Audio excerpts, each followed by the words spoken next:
Hola a todos, bienvenidos a mi canal.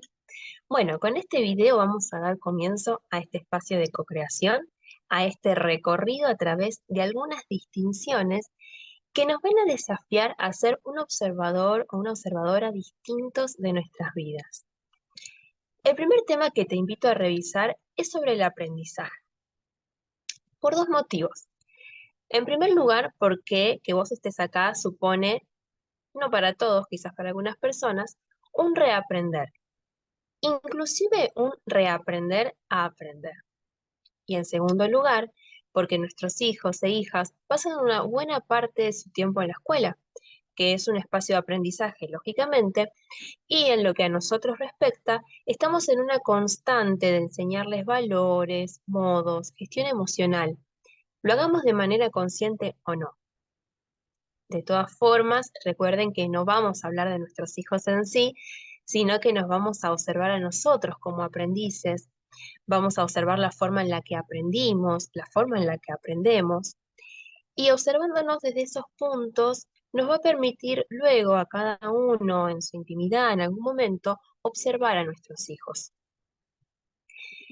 Entonces, los objetivos de esta charla de hoy son mirar el aprendizaje desde otra perspectiva, reflexionar sobre por qué y para qué aprendemos como aprendemos, tratar de entender a nuestros adolescentes lo que pueden llegar a sentir dentro de sus propios espacios de aprendizaje. Y con espacios de aprendizaje, como les decía antes, no me voy a centrar solamente en lo que aprenden en el colegio, también en lo que aprenden en casa, en lo que aprenden cuando van al club a hacer algún deporte o si están aprendiendo pintura, alguna técnica, ¿sí? Vale para todos los espacios de aprendizaje. Entonces vamos a arrancar esta charla con un poco de historia. Este personaje que ven ahí es Copérnico. Copérnico, hace muchos años, se dedicó a observar el cielo y en un momento se dio cuenta que las cosas allá arriba no eran como, no estaban sucediendo como nos estaban enseñando acá en la Tierra. Él, como sabrán, descubrió que la Tierra gira, que se mueve, y que incluso la Tierra no es el centro del universo como se creía, sino que en el centro estaba el Sol y alrededor del Sol giraban otros planetas. Estas ideas contradecían, como les decía antes, lo que estaban enseñando en el momento, y también contradecía a la Iglesia. Y Copérnico, que era amigo de la Iglesia, fue silenciado por esta institución y no continuó con sus estudios. La cuestión es que estas ideas revolucionarias de Copérnico quedaron en la mente de algunas personas más curiosas que continuaron sus estudios y se dedicaron a comprobar lo que veían en el mundo exterior. Y así nació la ciencia y a esta gente se la llamó científicos. Entonces, a través de métodos científicos, lo que buscaban eran conocer la verdad, ¿sí? Y la verdad pasó a ser todo lo que se pudiera comprobar a través de la ciencia. Mirar afuera para comprobar se volvió el nuevo saber. Ese nuevo saber se concentró en lo que se podía probar. Lo que no se podía probar no existía o no era la verdad. Entonces, ¿qué pasó con mirar hacia adentro? ¿Qué pasó con el mundo interior? Porque el mundo interior no se puede tocar, no se mide, de alguna forma no se puede probar. Entonces, no se conoce cómo funciona y por ende tampoco se entiende. Esto del mundo interior quedó relegado para algunas poquitas personas, pero digamos que quedó fuera de lo que era el aprendizaje central de ese momento. Entonces pasó que se creó un desbalance en el saber humano. Este saber humano está compuesto por el mundo exterior y el mundo interior. ¿Qué encontramos en el mundo exterior? Bueno, encontramos las técnicas para ejecutar lo que querramos llevar a cabo, la ciencia, encontramos la medicina, las finanzas, cosas muy importantes para una persona. ¿Qué hay en el mundo interior? Los valores, las emociones, el propósito, la conciencia, el alma, los pensamientos, cosas que también son importantes para una persona. Entonces, bueno, el aprendizaje pasó a ser solamente una acumulación de conocimientos y de información. Y la pregunta acá sería, ¿cómo sería un reaprender que incluya nuestro mundo interno? Porque los valores, las emociones, el alma, la conciencia, son cosas importantes para un ser humano. Entonces, ¿cómo sería un reaprender el mundo exterior que incluya nuestro mundo interno? Mientras preparaba esta charla, recordé una imagen que vi una vez en Facebook cuando era profe y, y me pareció buena traerla acá porque ilustra bastante lo que quiero transmitir. Es una frase de José María Toro que dice, una pregunta que dice, ¿de qué sirve que un niño sepa colocar Neptuno en el universo si no sabe dónde poner su tristeza o su rabia? Es decir, ¿de qué sirve conocer el mundo exterior si no me puedo conocer a mí mismo, mi mundo interior? ¿Cuántas veces las emociones, por ejemplo la tristeza, el enojo, nos jugaron malas pasadas o nos juegan malas pasadas? Y pregúntense cómo nos relacionamos con el mundo exterior desde la tristeza y la rabia. Imagínense un niño o un adolescente con todo lo que pasa en su adolescencia. ¿Cómo se relaciona con el mundo exterior desde el enojo y desde la tristeza? ¿Sí? Entonces, ¿de qué vale que esa persona que está aprendiendo aprenda? Y la pregunta acá sería, ¿aprende? Si no puede conocer su mundo interior y gestionar sus emociones para luego poder aprender. Bueno, dejo esa pregunta ahí para que reflexionemos. Este personaje que ven acá es René Descartes, que aparte de darme bastante dolor de cabeza en la secundaria, porque tuve que leer un libro de él bastante complicado de entender, de interpretar, pero él dijo una frase que es muy famosa y que todos conocemos, que es pienso, luego existo. Entonces, a partir de esta frase de René Descartes, el ser humano comenzó a identificarse, a definirse, y desde ahí se construyó a sí mismo desde la idea de ser racional, de ser pensante.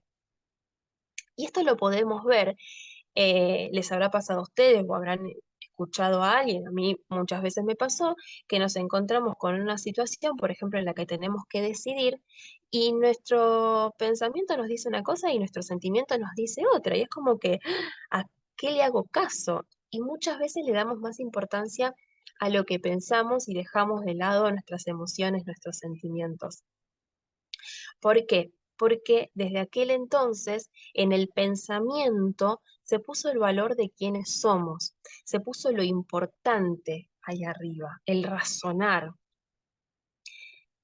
Por ejemplo, entre más cosas sé, entre más títulos tengo, más valgo y por ende soy mejor, califico más.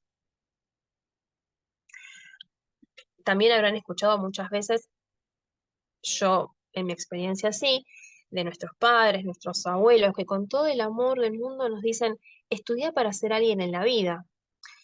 Entonces yo acá me pregunto, aquellas personas que no tuvieron la posibilidad de estudiar, por el motivo que sea, o que eligieron no estudiar, ¿son nadie en la vida porque no estudiaron?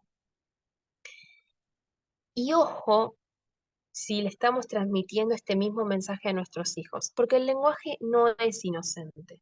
El lenguaje no es inocente y le estamos diciendo mucho más que una simple frase. Hay que pensar en el entre líneas, en el trasfondo que tiene esta frase. Estudiar para ser alguien en la vida.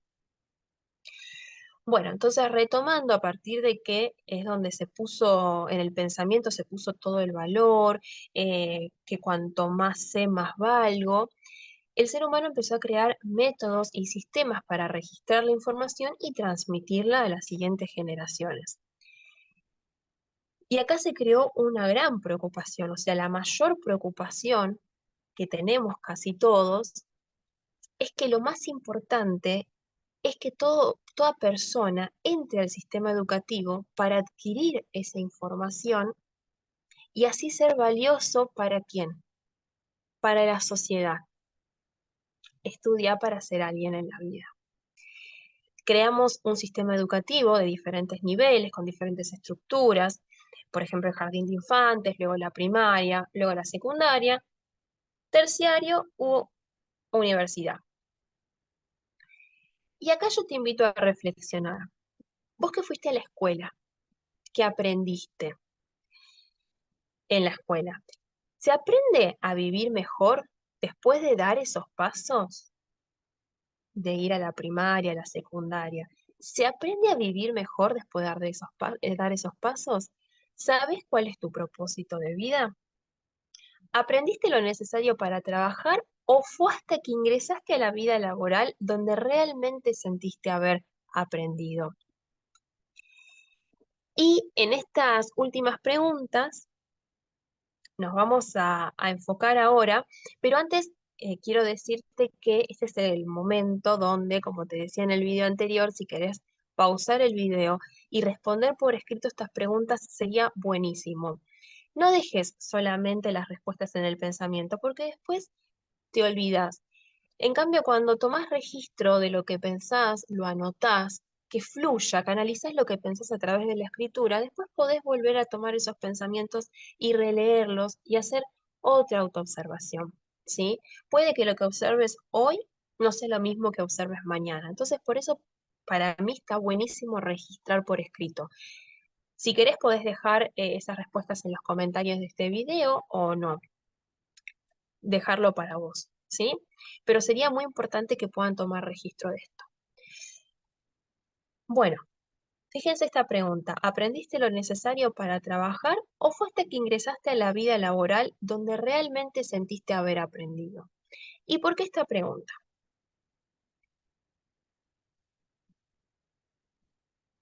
Hay algunas disciplinas, como por ejemplo el coaching, que postulan que para que se dé un aprendizaje real en el ser humano, se tienen que unir tres aspectos: las emociones, el cuerpo y el pensamiento.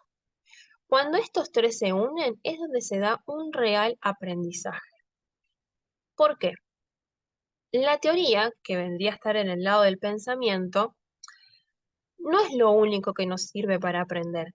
Con la teoría reflexionamos y almacenamos la información, pero luego esa información la pasamos por el cuerpo y por las emociones. Es decir, que durante un proceso de aprendizaje y ante los resultados, podemos sentir emociones como la frustración, la sorpresa, alegría, enojo, etcétera, un montón de emociones. Ante estas emociones, el cuerpo puede comenzar a sudar, puede sentirse exaltado, se puede tensionar, puede relajarse. Y ahí es donde se afianza el aprendizaje, ¿sí? Cuando las emociones y el cuerpo se unen con las ideas y los conceptos. Ahí es donde se produce el aprendizaje y por eso yo les decía en el video anterior de pasar la experiencia por el cuerpo. Para que realmente aprendemos, tenemos que vivir la información, pasarla por el cuerpo, experimentarla, porque eso nos produce una emoción. El cuerpo reacciona de una manera dependiendo de la emoción que tenemos y esa teoría queda fijada en nuestra mente. Piensen en la educación tradicional.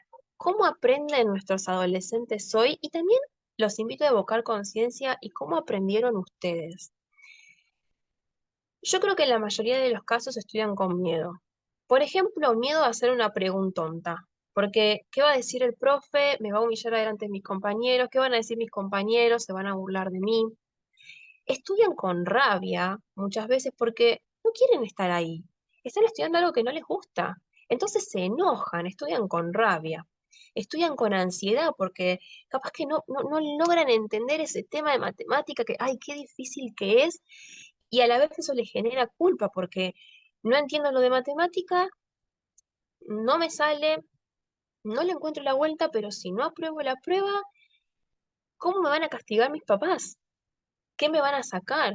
O peor, los voy a decepcionar, ¿sí? Entonces estudian con emociones que no son agradables. Entonces, imagínense, a partir de esas emociones que no son agradables, el miedo, la rabia, la ansiedad, la culpa, ¿qué es lo que siente su cuerpo? Y en ese contexto, ¿qué idea y qué concepto puede quedar fijado en su mente? Por eso yo creo es que a muchos adolescentes e inclusive a muchos de nosotros no nos gusta estudiar o no nos gusta leer. Piensen que hasta hay gente, a mí no, porque bueno, en mi caso particular me encanta leer, pero hay gente a la que han castigado leyendo. O sea, el castigo era ponerte a leer. Entonces eso le generaba muchas emociones que no estaban muy buenas. Entonces está bueno que reflexionemos en esto, ¿no? El aprendizaje que yo aprendí y que estaría buenísimo proponer se llama aprendizaje ontológico. Ontología proviene del estudio del ser y lo que involucra es al mundo interior, involucra las emociones, nuestra capacidad de distinguir, tiene en cuenta nuestra historia personal, tiene en cuenta la historia cultural que heredamos y la capacidad de estar con nosotros mismos.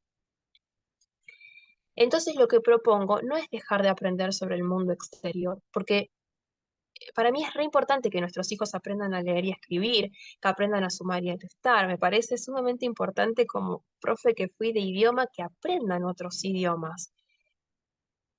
Sin embargo, me parece que es muy importante que aprendan sobre su mundo interior, que nosotros aprendamos sobre nuestro mundo interior también. Principalmente que aprendamos a gestionar nuestras emociones. Sería ideal integrar esos dos mundos, porque pensemos que nuestro mundo interior no tendría sentido si no hubiera algo afuera, en ese mundo exterior, que nos esté esperando. ¿De qué me vale conocerme a mí misma si afuera no va a haber nadie con quien yo me relacione o a quien yo conozca? Y les puedo asegurar por experiencia propia que es muy distinto conectar con el mundo exterior cuando podemos hacerlo desde lo más profundo de nuestro ser. Es decir, conociéndonos, cuando conocemos nuestras emociones, cuando entendemos por qué reaccionamos como reaccionamos, cuando entendemos por qué no nos gusta, por ejemplo, estudiar. Em, Quiero contarles una anécdota chiquita, y es que como estudiante de profesorado, fui testigo, y de hecho me pasó a mí, de tener profesores y más bien profesoras que nos han tratado muy mal. Eh, Recuerdo situaciones en las que a mis compañeros les rompieron hojas en la cara, en la que nos han dicho que no servíamos para hablar en inglés, que no servíamos para eso. Entonces piensen desde ahí, si uno como adulto se frustra, imagínense un niño o un adolescente. Yo también he escuchado como profe a colegas gritarles a los chicos porque están fuera de sí, los profesores enojados y se ponen a gritar. Cuando iba a buscar al colegio a mis hijos, escuchaba a las maestras cómo gritaban, las cosas que les decían a los chicos que no están muy buenas. Entonces es bueno plantearse desde ahí, ¿no? Em, Saber gestionar nuestras emociones. Tanto si somos padres, madres, profesores, maestros, saber gestionar nuestras emociones para poder entender al otro que está aprendiendo, desde dónde aprende, desde dónde aprendo yo, cómo aprendo yo, para poder después transmitir esos conocimientos. Y recuerden que como madres y padres nos incluyo, porque como les decía, también les enseñamos a nuestros hijos valores, gestión emocional, sin darnos cuenta. Entonces, para mí es importante diferenciar el aprendizaje tradicional del aprendizaje ontológico porque nos permite conectar a esos dos mundos, al mundo interior y al mundo exterior. Yo en lo personal creo que estamos viviendo un mundo nuevo, donde está surgiendo un cambio de conciencia muy grande. Y eso implica desaprender cuestiones relacionadas al mundo viejo y reaprender. Y para transitar este mundo nuevo, una de las claves pienso que es la toma de conciencia plena de lo interior, pero hacerme cargo de mi mundo interior, de mis emociones, de lo que yo siento, de mis miedos, para luego poder relacionarme con otra persona, como les decía antes. Tomar conciencia plena, por ejemplo, tomar en nuestras manos nuestros miedos, nuestras emociones y mirarlos, observarlas de un lado, observarlas del otro, sostenerlas, permitirnos sentir esas emociones o esos miedos. Si nos tenemos que caer porque nos equivocamos, bueno, nos caemos, nos levantamos. Y todo esto dejando a un lado el ya lo sé. Hay un autor al que yo sigo bastante que dice que las tres palabras más peligrosas son ya lo sé. Porque decir esto, y peor aún, creernos que ya lo sabemos, no nos permite reaprender, nos condiciona. Entonces, ¿por qué dejarlo a un lado? Porque entonces seguimos contrastando lo nuevo con lo que viene de nuestra propia experiencia. Y lo que viene de nuestra experiencia pertenece a un mundo que está dejando de existir, que se está desplomando. Entonces, la invitación para cerrar con este video es invitarlos a aceptar que estamos viviendo en un mundo cambiante, que ese mundo donde nosotros los adultos nos criamos ya no existe o está dejando de existir, se está viniendo abajo. Los invito a que se cuestionen todo. ¿Por qué me siento así? ¿Por qué actúo así? ¿Por qué le tengo miedo a esto? ¿Por qué me muestro así ante determinada situación y me muestro de otra forma ante otra situación? Pero no que se cuestionen desde la culpa, desde que, ay, lo estoy haciendo mal. No, no, cuestionárselo desde el realmente querer saber de dónde vienen esos miedos, esas emociones, esas maneras. Y en conclusión, los invito a reaprender para volver a vivir siendo un observador distinto de nuestras vidas. Gracias por haberme escuchado hasta acá. Si les gustó el video, como siempre, les pido que le den like y que se suscriban al canal. Nos vemos en el siguiente video. Chau, chau.